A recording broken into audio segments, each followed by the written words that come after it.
도민준, 고 강규철 회장의 비밀 자금 숨김처에 대한 충격적인 비밀 폭로. 강제인의 완벽한 복수 계획 최자영의 기억은 여전히 흐릿했다. 하지만 어느 순간 그녀의 머릿속에 번쩍 떠오른 단서가 있었다. 남편 강규철이 남긴 소중한 수첩, 그 안에 담긴 비밀이 그녀를 다시 깨웠다. 떨리는 손으로 전화기를 들고 딸 강제인에게 전화를 걸었다. 제인아, 엄마 기억났어. 아빠의 수첩. 그걸 어디서 잃어버렸는지 알겠어? 창평동 황기찬의 저택이야. 그자가 분명 수첩을 숨겼을 거야. 제인은 심장이 덜컥 내려앉았다. 어머니의 목소리는 떨렸지만 확신에 차 있었다. 알겠어요, 엄마. 걱정 마세요. 제가 반드시 찾아낼게요. 제인은 전화를 끊으며 숨을 고르려 애썼다. 그 수첩에는 아버지가 그녀에게 전하고 싶었던 비밀이 담겨 있었다. 만약 황기찬이 먼저 그 비밀을 알아차린다면 모든 증거가 사라질지도 몰랐다. 제인은 망설일 틈이 없었다. 황기찬이 외출한 틈을 타 그의 서재로 숨어들었다. 서재는 고요했고 책 냄새와 함께 묵직한 긴장감이 감돌았다. 그녀는 서랍 하나하나를 뒤지기 시작했다. 그리고 마침내 책상 맨 아래 서랍 깊숙이 낡은 가죽 수첩이 눈에 들어왔다. 여기 있었어. 제인은 떨리는 손으로 수첩을 열었다. 아버지의 단정한 글씨가 페이지마다 빼곡히 적혀 있었다. 제니만 879, 2847, 창평동 588의 7번지, 제인 생일 0326. 의미를 알 수 없는 숫자와 단어들이 뒤섞여 있었다. 황기찬이 이걸 보지 못한 게 다행이었다. 그녀는 황기찬이 눈치채지 못하도록 숫자들을 급히 머릿속에 새긴 뒤 수첩을 제자리에 돌려놓았다. 그리고 아무 일 없었다는 듯 서재를 빠져나왔다. 그날 밤 제인은 잠을 이루지 못했다. 제니만 879, 2847, 창평동 588의 7번지, 제인 생일 0326. 이 숫자들은 무엇을 의미하는 걸까? 창평동은 가족이 함께 살던 저택의 주소였다. 아버지가 그곳에 비밀스러운 공간을 만들었을지도 모른다는 생각이 스쳤다. 하지만 저택을 샅샅이 뒤져도 그런 공간은 없었다. 그녀는 혼란 속에서 밤을 지새웠다. 다음 날 제인은 도민준을 찾아갔다. 그는 강규철 회장의 오랜 비서이자 믿을 수 있는 조력자였다. 도민준은 수첩의 숫자를 듣자 잠시 생각에 잠겼다. 이건 은행 금고의 암호일 가능성이 높아요. 회장님이 생전에 창평동에 있는 은행에 중요한 물건을 보관한다고 말씀하신 적이 있죠. 제인의 눈이 빛났다. 도민준의 말이 맞다면 아버지가 남긴 비밀은 아직 안전할 터였다.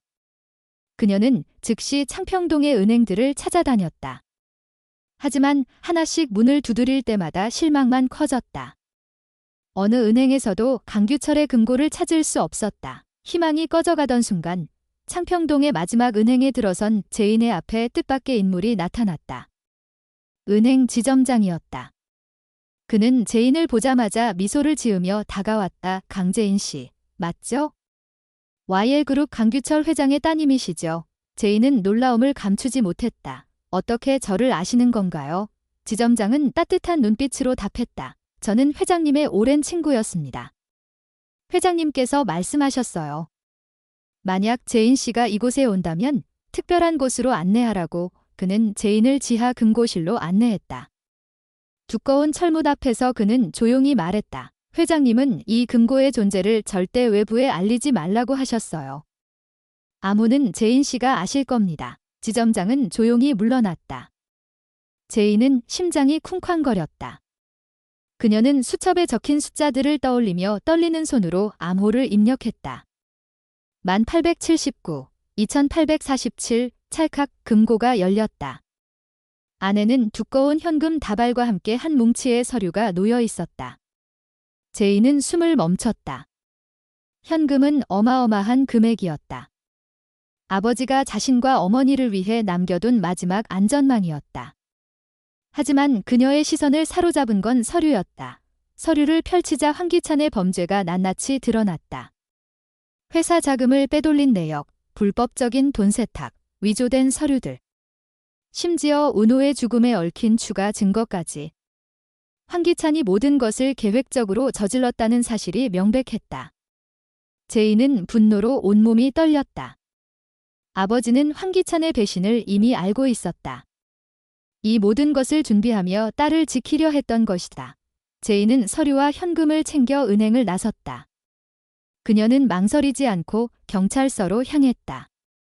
증거는 너무나 명확했다. 황기찬과 강세리의 공모, 그들의 더러운 범죄가 세상에 드러나는 순간이었다. 며칠 뒤 황기찬과 강세리는 체포되었다. 법정에서 그들은 자신들의 죄를 부인했지만 제인이 제출한 증거 앞에서는 무너질 수밖에 없었다. 제인은 법정 한쪽에서 그들을 바라보았다. 황기찬의 자신만만했던 미소는 사라지고 그의 눈에는 두려움만이 남아있었다. 재판은 신속히 진행되었다. 황기찬과 강세리는 결국 종신형을 선고받았다. 제인은 법정을 나오며 하늘을 올려다보았다. 구름 사이로 햇빛이 비쳤다. 아버지의 목소리가 귓가에 맴도는 듯했다. 제인아, 아빠가 너를 믿었어. 그녀는 은호의 사진을 꺼내 가슴에 품었다. 은호야, 엄마가 해냈어. 이제 너도 편히 쉴 수 있을 거야. 창평동의 저택은 더 이상 어둠의 그림자를 들이우지 않았다. 제인은 새로운 시작을 다짐하며 발걸음을 옮겼다. 하지만 그녀의 마음 한구석에는 여전히 의문이 남아있었다. 아버지가 남긴 또 다른 비밀이 있을지도 모른다는 생각이 그녀를 놓아주지 않았다. 창평동 저택의 어두운 그림자는 사라졌지만 강제인의 마음에는 여전히 풀리지 않은 의문이 짙게 드리워져 있었다. 황기찬과 강세리가 법의 심판을 받고 감옥에 갇혔음에도 아버지 강규철이 남긴 수첩속 단서 제니만 879, 2847, 창평동 588의 7번지, 제인 생일 0325는 그녀를 계속해서 괴롭혔다. 금고의 비밀을 열었지만 제니라는 이름은 여전히 미궁 속에 있었다. 이 이름은 단순한 암호일까? 아니면 더 깊은 비밀을 품고 있을까? 제인은 은호의 사진을 가슴에 품은 채 창평동 저택으로 다시 발걸음을 돌렸다. 그녀는 아버지가 남긴 마지막 퍼즐 조각이 이곳에 있을 거라 확신했다. 저택은 텅 비어 있었다. 황기찬의 흔적은 지워졌고 집안은 고요 속에 잠겨 있었다. 제인은 아버지가 생전에 가장 많은 시간을 보냈던 서재로 들어갔다. 책상 위에는 먼지가 쌓여 있었고 책꽂이 사이로 스며드는 햇빛이 그녀의 그림자를 길게 드리웠다. 이미 수첩을 찾았던 서랍을 다시 열어보며 그녀는 놓친 단서가 있을 거라 믿었다. 손끝이 책상 밑바닥에 닿았을 때 작은 종이 조각이 느껴졌다. 조심스럽게 떼어낸 종이에는 아버지의 글씨로 짧은 메모가 적혀 있었다. 제니는 내가 찾을 마지막 열쇠다. 지하실, 세 번째 벽돌. 제인의 심장이 쿵쾅 뛰었다. 지하실. 이 저택에 지하실이 있었던가? 어린 시절 이 집에서 보낸 수많은 날들을 떠올려봤지만 지하실에 대한 기억은 없었다. 하지만 아버지의 단서라면 반드시 무언가가 있을 터였다. 그녀는 저택의 오래된 계단을 내려가 창고 뒤에 숨겨진 문을 발견했다. 녹슨 자물쇠를 억지로 열자 축축한 공기와 곰팡이 냄새가 그녀를 맞았다. 지하실은 어둠에 잠겨 있었고 손전등 불빛만이 벽을 비췄다. 메모에 적힌 세 번째 벽돌을 찾기 위해 벽을 더듬던 중 세 번째 벽돌에서 속이 빈 듯한 소리가 났다. 툭, 툭. 벽돌을 조심스럽게 빼내자 그 안에는 작은 금속 상자가 숨겨져 있었다. 상자를 열자 낡은 편지와 오래된 열쇠가 들어 있었다. 편지에는 아버지의 익숙한 글씨가 적혀 있었다.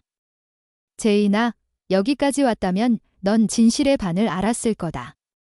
하지만 이 열쇠가 열 마지막 문은 너에게 더 큰 충격을 줄 거야. 제니를 찾아라. 그녀가 모든 것을 설명해 줄 거다. 제인은 혼란스러웠다. 제니는 사람일까? 아니면 또 다른 암호일까?